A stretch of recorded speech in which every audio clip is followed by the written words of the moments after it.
Jerry Greenfield, one of the co-founders of the popular ice cream company Ben & Jerry's, has announced he's leaving the company after 47 years. He says the reason for his departure is that the company is being silenced. Now, in a statement shared on social media, Greenfield writes, quote, "Standing up for the values of justice, equity, and our shared humanity has never been more important. And yet Ben & Jerry's has been silenced and sidelined for fear of upsetting those in power. It's easy to stand up and speak out when there's nothing at risk. The real test of values is when times are challenging and you have something to lose." Ben & Jerry's has a long history of taking vocal stances on progressive issues. Some of those stances created tension with Unilever, which bought Ben & Jerry's in the year 2000 for more than $300 million. That tension led the company to create the website freebenandjerrys.com. Co-founder Ben Cohen shared this video last week. Ben & Jerry's has been trying to speak out to support the student protesters.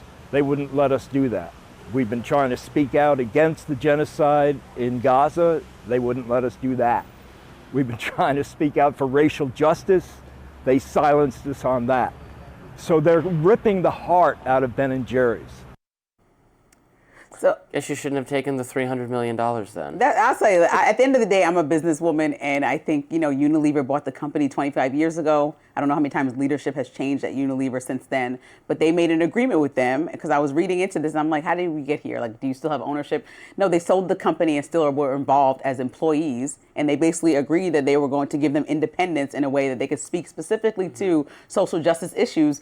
Maybe in 2020, it was profitable for a company to be able to speak like that, and now it's not for Unilever. And as a business, they're kind of like, look, we're just changing the direction because this is not profitable for us anymore for a ice cream company to take a political stance. I don't feel that is the right thing to do. Ben & Jerry's has decided to be vocal about this and has always done that, and has a history of the company being an extreme success, even with the owners, Ben & Jerry, taking such dramatic stances. Right. And the actual Twitter of Ben & Jerry's forwardly just tweeting out whatever they believe as far as equality and all they're those old things. hippies. That's what the company stands for. So it's a little It's odd to do it, but I don't think that when you sell your company to a business and they verbally agree to something, like either put it on pen and paper and bring them to court, or it's not on pen and paper and you can't. Right. You shouldn't be on social media holding up signs saying we can't do this anymore. Like, it should be written in that contract. Otherwise, it's not real. I mean, I understand their frustration that their parent company doesn't understand their product whatsoever, because their product is success. Ice cream and mixed with left-wing activism. Not a tasty combination for so delicious. Me and my girl Jamie, I hope she's watching. We just ordered Ben & Jerry's the other day on DoorDash because we were like, oh, let's support a good company with a good cause. I do like ice cream. I try not to eat it that much because I can't stop myself. I'll eat the whole carton. So you like Ben & Jerry's? Come on, just if you like it. You don't have to distance yourself from the policy. Do you like Ben & Jerry's? Genuinely not my favorite kind of ice cream. What do you like, Cold Stone? Oh, I love Cold Stone. Oh, there's an ice cream company. I've been going to Cold Stone since I was a wee lad. We would go on a lot of walks to Cold Stone, me and my friends as kids, and I haven't had it in a while. Actually, there is one right by me where I live in the city.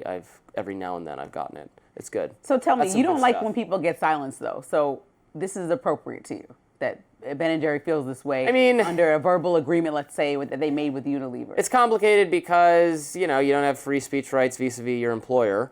However, I feel for people who are in jobs or positions where they feel like they can't speak out, especially on, it's one thing, like, obviously you can't bash your employer, but to not be able to have a company that's about a social mission and taking stances on issues, and then to have the parent company not understand that about the brand, I think would be very frustrating. So I feel for them in that. On the other hand, as you said, if it's not, they had to have that in writing when you sold the company, that we can still take provocative stances on left-wing issues because that's what we care about.